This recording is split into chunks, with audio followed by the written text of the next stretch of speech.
Hello friends, welcome to Physics Universe. Now, from the previous topic, we have now another topic, that is electric displacement. Okay, previously we studied about the formula that is sigma p.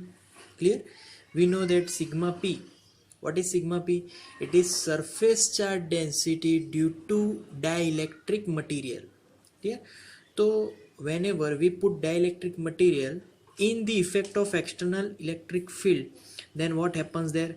So then polarization takes place. So because of polarization, sigma p formula will become polarization into direction denoted unit vector.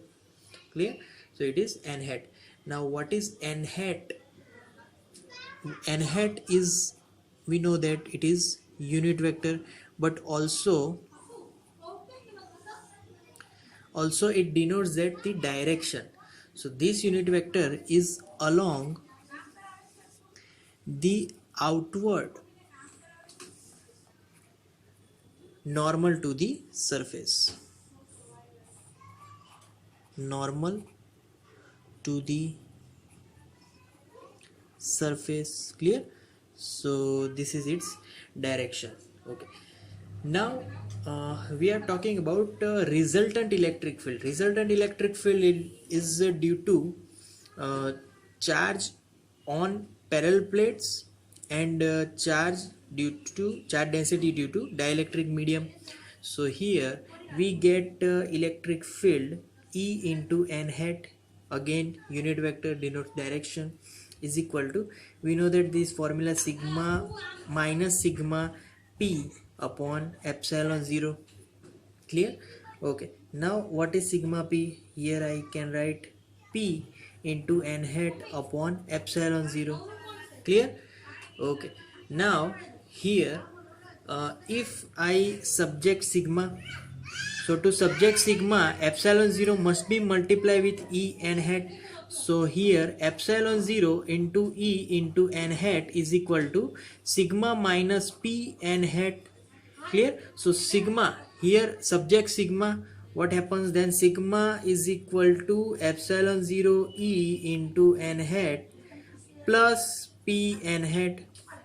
So in this formula n hat will be common, so is equal to epsilon 0 E plus P into n hat. N hat will be common here. Okay, now this is sigma, but this sigma is, we can also denote it by capital D, and capital D, it is called displacement current. Yes, displacement current. Because of this unit vector, left hand side denotes vector quantity, I have to write displacement its particular direction, so I have to write vector quantity. Clear? So it is vector D. Okay, I can also write D into n hat as well. Clear?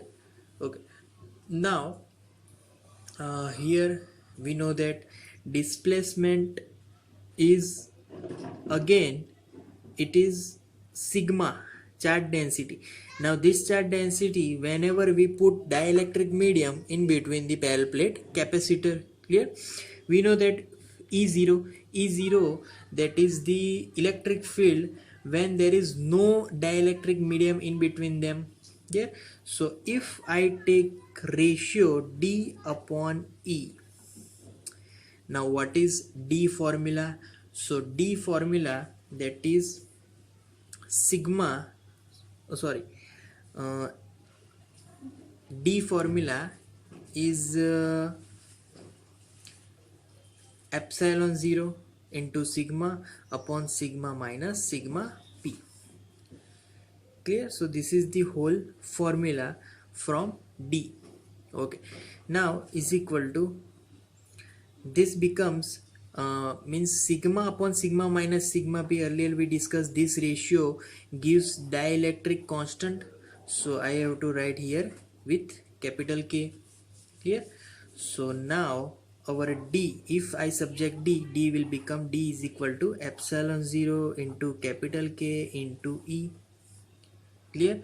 Similarly, P equation, polarization equation becomes from I can write from this equation. So P is equal to D. Here I don't write sigma because sigma is nothing now, it is D. So P is equal to D minus epsilon 0 into E. These all are vector form, so I have to write vector P, vector D, vector E. Clear? Similarly vector D, here vector E. So this is the vector components, vector in the form of vector. Okay, now vector P.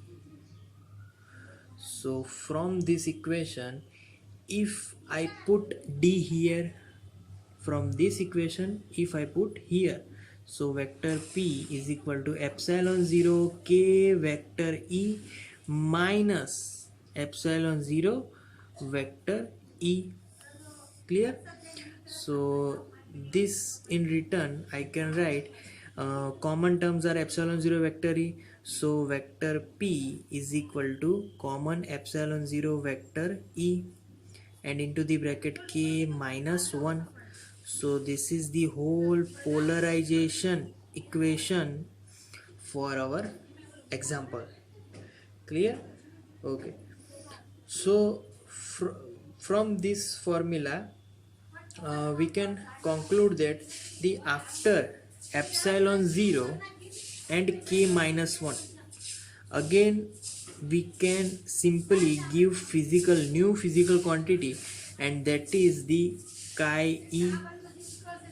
Chi is magnetic susceptibility. So magnetic susceptibility chi E is equal to epsilon 0 k minus 1. So this is called susceptibility. Clear? So this is new another physical quantity. Okay, so thank you for today guys.